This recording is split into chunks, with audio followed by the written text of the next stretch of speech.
अस्सलाम वालेकुम guys, I hope you all are fine. So हम लोग स्टडी करने लगे हैं हेमोप्टाइसिस को। हेमोप्टाइसिस के किसे कहते हैं? Blood stain sputum is called hemoptysis. Or the expectoration, expectoration कहते हैं खारिज करना, ठीक है, निकालना। Expectoration of blood or blood stain sputum, यानी वो स्प्यूटम जिसके अंदर ब्लड हो, ब्लड को खारिज करे, उसको क्या कहते हैं? हेमोप्टाइसिस कहते हैं, ठीक है। इसमें the source of blood should be below the vocal card, ये बात याद रखना, ये वेरी इंपॉर्टेंट पॉइंट है। ब्लड जो है वो वोकल कार्ड से नीचे होना चाहिए, ठीक है, vocal cord cord the source of blood should be below the vocal cord, right. तो ये पॉइंट इंपॉर्टेंट है। Haemoptysis, the expectoration of blood और blood stain sputum is called haemoptysis. और इसमें ब्लड जो है वो वोकल कार्ड से नीचे होना चाहिए। अगर इसकी काजेज़ को हम देखें तो इसकी काजेज़ क्या होती है? Airway, pulmonary vasculature and pulmonary parenchyma, ठीक है। तो एयरवे में ब्रोनकाइटस की वजह से होती है, ठीक है, एंड ब्रोनचेक्टेसिस, ब्रोनकियोजेनिक कार्सिनोमा, ये एयरवे में जो काजेज होती है, ठीक है। उसके बाद है पल्मोनरी वास्कल्चर। पल्मोनरी वास्कल्चर में मेटल स्टेनोसिस, यानी मेटल वाल्व जो है वो क्या होती है? स्टेनोसिस होता है, मतलब तंग होता है, ठीक है। पल्मोनरी इन्फेक्शन की वजह से, left ventricular failure, left ventricular failure की वजह से, ठीक है, कोई ब्लड वगैरह स्प्यूटम में निकल जाए तो उसको क्या कहते हैं? हेमोप्टाइसिस कहते हैं। ये काज भी आता है। एवीमल फॉर्मेशन वगैरह, ये इसकी काजेज है, ठीक है। तो इसमें ये याद रखना है, metal stenosis, left ventricular failure, ठीक है। और उसके बाद है next pulmonary parenchyma. Pulmonary parenchyma में अगर आप देखें तो ये नमोनिया की वजह से एंड ब्लीडिंग डिसऑर्डर की वजह से, कोई ब्लीडिंग वगैरह हो डिसऑर्डर की वजह से, राइट, ब्लीडिंग डिसऑर्डर की वजह से, या ऑटो इम्यून डिजीज़ जो है इनकी वजह से अगर ब्लीडिंग हो, ऑटो इम्यून डिजीज़ की वजह से। सो इनकी वजह से ये क्या है? इसकी काजेज है, ठीक है। हेमोप्टाइसिस यानी ब्लड जो है वो जब स्प्यूटम में होता है बिलो द वोकल कार्ड तो इसको हेमोप्टाइसिस कहते हैं। और इसकी causes bronchitis, bronchiectasis, bronchogenic carcinoma, mitral valve stenosis, left ventricular failure, pneumonia, bleeding disorder, auto immune disease. अब एक बात याद रखना है, जब मेसिव हेमोप्टाइसिस, यानी एक वर्ड से हमारे पास है मेसिव हेमोप्टाइसिस, यहाँ पे लिख लेता हूँ, मेसिव हेमोप्टाइसिस। मेसिव हेमोप्टाइसिस इसे कहते हैं, यानी बहुत ज़्यादा अगर हेमोप्टाइसिस हो तो इसमें कितने होगी? मोर देन 200 और 600 millilitre of blood in 24 hour, यानी 24 आवर में अगर 200 से लेकर 600 मिलीलीटर अगर ब्लड जो है वो स्प्यूटम में निकल जाए तो इसको हम लोग कहते हैं मेसिव हेमोप्टाइसिस, राइट। अब हम आते हैं इसके लिए इन्वेस्टिगेशन, यानी इसके लिए लैब इन्वेस्टिगेशन में हम इसमें के लिए कौन सी इन्वेस्टिगेशन हम लोग करेंगे?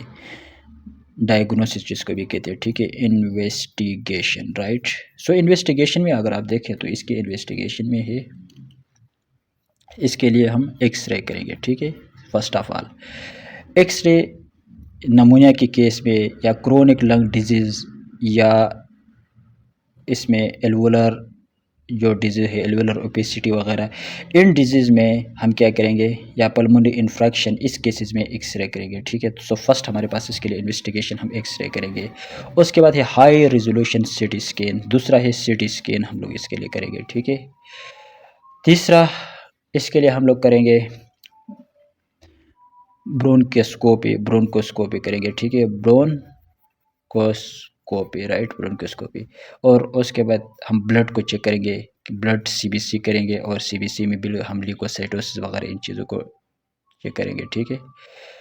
तो इसके लिए हम टेस्ट या लैब इन्वेस्टिगेशन या डायग्नोसिस या इन्वेस्टिगेशन वगैरह में हम क्या करेंगे? इसके लिए एक्सरे करेंगे, सिटी स्कैन करेंगे, ब्रोनकोस्कोपी एंड ब्लड सीबीसी करेंगे, ठीक है। अगर ट्रीटमेंट की बात करें तो ट्रीटमेंट हम इसके लिए कौन सी ट्रीटमेंट करेंगे? सो ट्रीटमेंट हम on the basis of first treat हम करेंगे काजेटिव ट्रीटमेंट, जिसको कहते हैं काजेटिव ट्रीटमेंट, यानी काजेटिव ट्रीटमेंट का मतलब ये है, अगर किसी वजह से है, मिसाल के तौर पर ब्रोंचिक्टिसिस की वजह से, ब्रोंकाइटिस की वजह से, मीटर वाल स्टेनोसिस की वजह से, नमूनिया की वजह से, तो हम पहले इनको क्या करेंगे, उसकी ट्रीटमेंट करेंगे, तो ये फिर खुद ब खुद जो है वो क्या होगा, ठीक होगा, राइट। हेमोप्टाइसिस यानी ब्लड जो है वो स्प्यूटम में नहीं आएगा, ठीक होगा। तो फर्स्ट ऑफ ऑल हम काजेस को ट्रीटमेंट करेंगे। उसके बाद हम अगर नेक्स्ट ट्रीटमेंट को अगर देखें, तो नेक्स्ट ट्रीटमेंट को रिसुसिटेशन कहते हैं, the process of correcting physiological disorder in acutely ill patient. यानी जो इल पेशेंट है, मरीज़ वगैरह है, उसमें हम उसकी फिजियोलॉजिकल डिसऑर्डर जो है उसको क्या करेंगे, उस उसको ठीक करेंगे, ठीक है, उसकी ट्रीटमेंट करेंगे। The process of correcting physiological disorder in acutely ill patient, यानी इसमें हम airway must be protected, airway को प्रोटेक्ट करेंगे, वेंटिलाइजेशन करेंगे, सर्कुलेशन जो है, ब्लड की सर्कुलेशन को हम मेंटेन करेंगे, पल्मोनरी पल्मोनरी एक्सपेंडर्स वगैरह, मतलब इसमें ये है बेसिकली हम क्या करेंगे, फिजियोलॉजिकल जितनी जो डिसऑर्डर है उसको हम क्या करेंगे, ठीक करेंगे, ठीक है। वेंटिलेशन करेंगे, एयरवे प्रोटेक्ट करेंगे, एंड सर्कुलेशन सर्कुलेशन जो है वो ब्लड की सर्कुलेशन मेंटेन करेंगे, ठीक है। तो ये इसको रिसुसिटेशन कहते हैं। उसके बाद नेक्स्ट हम करेंगे ब्रोंकोस्कोपी। ब्रोंकोस्कोपी और नेक्स्ट हम लोग करेंगे digital subtraction angiography and bronchial artery embolism. Treatment is choice in massive haemoptysis. ये मेसिव हेमोप्टाइसिस में आप लोगों ने ये बात एक याद रखना है, ये मेसिव हेमोप्टाइसिस में यहाँ पे लिख लेता हूँ। सो हम मेसिव हेमोप्टाइसिस में हम क्या करेंगे, डिजिटल सब्ट्रैक्शन ऑफ एंजियोग्राफी, यानी एंजियोग्राफी वगैरह करेंगे, एंड ब्रोंकियल आर्टरी एम्बोलिज्म, और ब्रोंकियल जो आर्टरी वगैरह है उसमें कोई एम्बोलिज्म हो उसको क्या करेंगे, चेक वगैरह उसको ठीक वगैरह करेंगे, ठीक है। और ये 85% जो है क्या होता है, 85% इफेक्टिव है इन केसेस में, राइट। ये मेसिव हेमोप्टाइसिस में करेंगे, वैसे नॉर्मल हेमोप्टाइसिस में ये नहीं करते हैं, ठीक है। और सिम्प्टोमेटिक मैनेजमेंट, हमने कहा था कोई सिम्टम्स वगैरह अगर हो तो हम उसकी मैनेजमेंट करेंगे, ठीक है। यानी रिकरेंस अगर दोबारा आए तो उसको ख़त्म करने की कोशिश करेंगे। सेडेशन विद टेबलेट डायजेपम, और उसके लिए टेबलेट जो देंगे कौन सी, सेडेशन के लिए, ठीक है, पेशेंट को खूब वगैरह के ये नींद वगैरह आने के लिए डायाजेपम देंगे, राइट। और साथ में क्योंकि इसमें बैक्टीरिया वगैरह भी होता है, तो बेसिकली हम क्या करेंगे, एंटीबायोटिक देंगे, ठीक है, antibiotic to prevent secondary infection, यानी सेकेंडरी इन्फेक्शन वगैरह ना आए, इस केस में हम एंटीबायोटिक देंगे। और इसमें क्योंकि ब्लीडिंग होती है और मेसिव हेमोप्टाइसिस अगर हो तो हम क्लॉटिंग एजेंट को भी देंगे, ठीक है, ब्लड वगैरह को क्या करेंगे, क्लॉट करेंगे, क्लॉटिंग एजेंट। और क्लॉटिंग एजेंट में हमारे पास क्या होता है, सो क्लॉटिंग एजेंट में हमारे पास है ट्रानिक्जेमिक एसिड, ठीक है, ट्रानिक्जेमिक एसिड, तो इसको हम क्या करेंगे, देंगे।